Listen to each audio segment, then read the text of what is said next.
أعوذ بالله من الشيطان الرجيم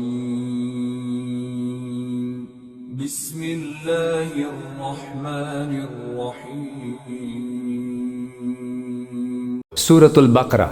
آیت نمبر 271۔ إن تبدوا الصدقات فنعما هي وإن تخفوها وتؤتوها الفقراء فهو خير لكم ويكفر عنكم من سيئاتكم والله بما تعملون خبير۔ ترجمہ: اگر تم صدقات ظاہر کر کے دو تب بھی اچھا ہے، اور اگر ان کو چھپا کر فقراء کو دو تو یہ تمہارے حق میں کہیں بہتر ہے، اور اللہ تمہاری برائیوں کا کفارہ کر دے گا، اور اللہ تمہارے تمام کاموں سے پوری طرح باخبر ہے۔ تفسیر: لیکن اگر چھپا کر حاجت مندوں کو دو تو یہ تمہارے حق میں زیادہ بہتر ہے۔ جو صدقہ فرض ہو اس کو علانیہ دینا افضل ہے، اور جو صدقہ فرض کے ماسوا ہو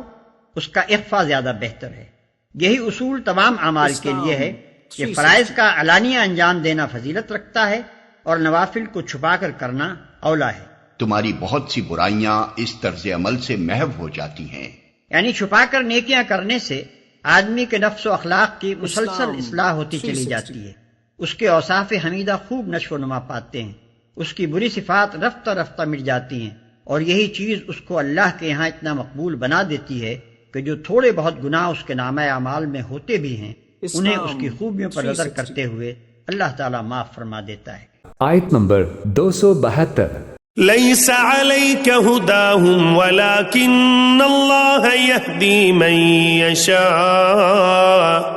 وما تنفقوا من خير فلأنفسكم وما تنفقون إلا ابتغاء وجه الله وما تنفقوا من خير يوفى إليكم وأنتم لا تظلمون۔ ترجمہ: اے پیغمبر، ان کافروں کو راہ راست پر لے آنا آپ کی ذمہ داری نہیں ہے، لیکن اللہ جس کو چاہتا ہے راہ راست پر لے آتا ہے۔ اور جو مال بھی تم خرچ کرتے ہو وہ خود تمہارے فائدے کے لیے ہوتا ہے، جبکہ تم اللہ کی خوشنودی طلب کرنے کے سوا کسی اور غرض سے خرچ نہیں کرتے، اور جو مال بھی تم خرچ کرو گے تمہیں پورا پورا دیا جائے گا اور تم پر ذرا بھی ظلم نہیں ہوگا۔ تفسیر: بعض انصاری صحابہ کے کچھ غریب رشتہ دار تھے، مگر چونکہ وہ کافر تھے اس لیے وہ ان کی امداد نہیں کرتے تھے، اور اس انتظار میں تھے کہ وہ اسلام لے آئیں تو ان کی امداد کریں۔ بعض روایتوں سے معلوم ہوتا ہے کہ خود آن حضرت صلی اللہ علیہ وسلم نے بھی یہی ہدایت فرمائی تھی، اس پر یہ آیت نازل ہوئی ہے۔ اس طرح مسلمانوں کو بتایا گیا کہ آپ پر ان کے اسلام لانے کی کوئی ذمہ داری عائد نہیں ہوتی، اور اگر آپ ان غریب کافروں پر بھی اللہ کی خوشنودی حاصل کرنے کی نیت سے کچھ خرچ کریں گے تو اس کا بھی پورا پورا ثواب ملے گا۔ آیت نمبر 273۔ للفقراء الذين احصروا في سبيل الله لا يستطيعون ضربا في الارض يحسبهم الجاهل اغنياء من التعفف تعرفهم بسيماهم لا يسألون الناس إلحافا وما تنفقوا من خير فإن الله به عليم۔ ترجمہ: مالی امداد کے بطور خاص مستحق وہ فقراء ہیں جنہوں نے اپنے آپ کو اللہ کی راہ میں اس طرح مقید کر رکھا ہے کہ وہ معاش کی تلاش کے لیے زمین میں چل پھر نہیں سکتے، چونکہ وہ اتنے پاک دامن ہیں کہ کسی سے سوال نہیں کرتے، اس لیے ناواقف آدمی انہیں مالدار سمجھتا ہے۔ تم ان کے چہرے کی علامتوں سے ان کی اندرونی حالت کو پہچان سکتے ہو، مگر وہ لوگوں سے لگ لپٹ کر سوال نہیں کرتے، اور تم جو مال بھی خرچ کرتے ہو اللہ اسے خوب جانتا ہے۔ تفسیر: حضرت ابن عباس رضی اللہ عنہما سے روایت ہے کہ یہ آیت اصحاب الصفہ کے بارے میں نازل ہوئی ہے۔ یہ وہ صحابہ تھے جنہوں نے اپنی زندگی علم دین کے لیے وقف کر دی تھی اور آن حضرت صلی اللہ علیہ وسلم کے پاس مسجد نبوی سے متصل ایک چبوترے پر آ پڑے تھے۔ طلب علم کی وجہ سے وہ کوئی معاشی مشغلہ اختیار نہیں کر سکتے تھے، مگر مفلسی کی سختیاں ہنسی خوشی برداشت کرتے تھے، کسی سے مانگنے کا سوال نہیں تھا۔ اس آیت نے بتایا کہ ایسے لوگ امداد کے زیادہ مستحق ہیں جو ایک نیک مقصد سے پوری امت کے فائدے کے لیے مقید ہو کر رہ گئے ہیں اور سختیاں جھیلنے کے باوجود اپنی ضرورت کسی کے سامنے ظاہر نہیں کرتے۔ آیت نمبر 261 سے 274 تک صدقات کی فضیلت اور اس کے احکام بیان ہوئے تھے۔ آگے آیت نمبر 280 تک اس کی ضد یعنی سود کا بیان ہے۔ صدقات انسان کے جذبہ سخاوت کی نشانی ہے اور سود بخل اور مال کی محبت کی علامت ہے۔ آیت نمبر 274 الذين ينفقون أموالهم بالليل والنهار سرا وعلانية فلهم أجرهم عند ربهم ولا خوف عليهم ولا هم يحزنون۔ ترجمہ: جو لوگ اپنے مال دن رات خاموشی سے بھی اور اعلانیہ بھی خرچ کرتے ہیں وہ اپنے پروردگار کے پاس اپنا ثواب پائیں گے اور نہ انہیں کوئی خوف لاحق ہوگا نہ کوئی غم پہنچے گا۔ تفسیر: الذین ينفقون اموالهم باللیل والنہار، وہ لوگ کہ جو اپنا مال خرچ کرتے رہتے ہیں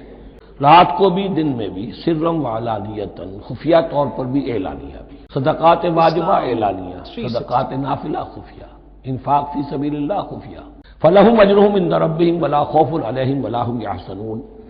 ان کے لیے ان کا اجر محفوظ ہے ان کے رب کے پاس، نہ ان پر کوئی خوف طاری ہوگا اور نہ ہی وہ کسی حزن سے دوچار ہوں گے۔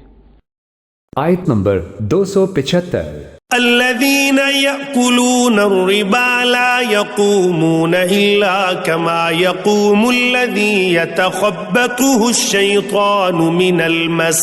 ذلك بأنهم قالوا إنما البيع مثل الربا وأحل الله البيع وحرم الربا، فمن جاءه موعظة من ربه فانتهى فله ما سلف وأمره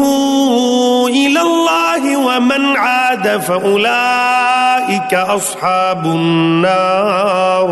هم فيها خالدون۔ ترجمہ: جو لوگ سود کھاتے ہیں وہ قیامت میں اٹھیں گے تو اس شخص کی طرح اٹھیں گے جسے شیطان نے چھو کر پاگل بنا دیا ہو۔ یہ اس لیے ہوگا کہ انہوں نے کہا تھا کہ بیع بھی تو سود ہی کی طرح ہوتی ہے، حالانکہ اللہ نے بیع کو حلال کیا ہے اور سود کو حرام قرار دیا ہے۔ لہٰذا جس شخص کے پاس اس کے پروردگار کی طرف سے نصیحت آ گئی اور وہ سودی معاملات سے باز آ گیا تو ماضی میں جو کچھ ہوا وہ اسی کا ہے اور اس کی باطنی کیفیت کا معاملہ اللہ کے حوالے ہے، اور جس شخص نے لوٹ کر پھر وہی کام کیا تو ایسے لوگ دوزخی ہیں، وہ ہمیشہ اسی میں رہیں گے۔ تفسیر: سود یا ربا ہر اس زیادہ رقم کو کہا جاتا ہے جو کسی قرض پر طے کر کے وصول کی جائے۔ مشرکین کا کہنا تھا کہ جس طرح ہم کوئی سامان فروخت کر کے نفع کماتے ہیں اور اس کو شریعت نے حلال قرار دے دیا ہے، اسی طرح اگر قرض دے کر کوئی نفع کمائے تو کیا حرج ہے؟ ان کے اس اعتراض کا جواب تو یہ تھا کہ سامان تجارت تو مقصد ہی یہ ہے کہ اسے بیچ کر نفع کمایا جائے، لیکن نقدی اس کام کے لیے نہیں بنائی گئی کہ اسے سامان تجارت بنا کر اس سے نفع کمایا جائے۔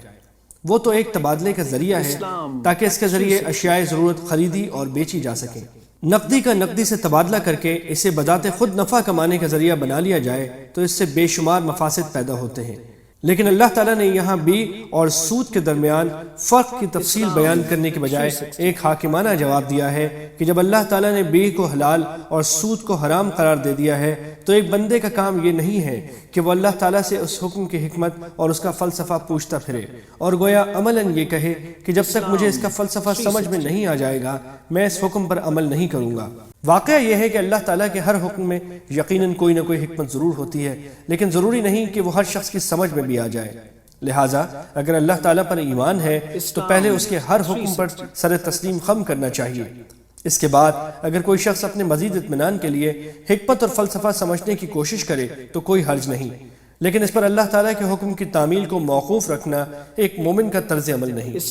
مطلب یہ ہے کہ جن لوگوں نے سود کی حرمت نازل ہونے سے پہلے لوگوں سے سود وصول کیا ہے، چونکہ اس وقت تک سود کے حرام ہونے کا اعلان نہیں ہوا تھا، اس لیے وہ پچھلے معاملات معاف ہیں، اور ان کے ذریعے جو رقمیں وصول کی گئی ہیں وہ واپس کرنے کی ضرورت نہیں۔ البتہ حرمت کے اعلان کے وقت جو سود کسی پر واجب الادا ہو وہ لینا جائز نہیں ہوگا، بلکہ اسے چھوڑنا ہوگا، جیسا کہ آگے آیت نمبر 278 میں حکم دیا گیا ہے۔